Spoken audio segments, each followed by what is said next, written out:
رشتوں کے مسائل کے لیے ایک تسبیح بتاتے تھے، جس کو بتاتے تھے ہر نماز کے بعد ایک تسبیح پڑھتا اس کا رشتہ ہو جاتا، اور اگر اس کی بندش ہوتی ختم ہو جاتی، اس کا جادو ہوتا وہ ٹوٹ جاتا۔ میں نے پوچھا یہ کیا بتاتا ہے؟ کہنے لگے میں نے تسبیح خانے سے یہ بات سنی تھی، تسبیح خانے کے ممبر سے، کہ اللہم بسمک کہف،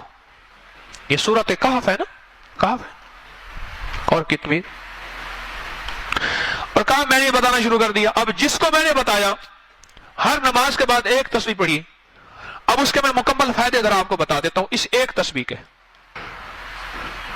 ان چار لفظوں کے اندر اللہ کی طاقت اور قوت ہے،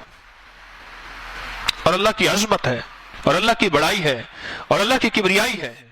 جس کے رشتے کی بندش ہو، اور جس کی کوئی نوکری کی بندش ہو،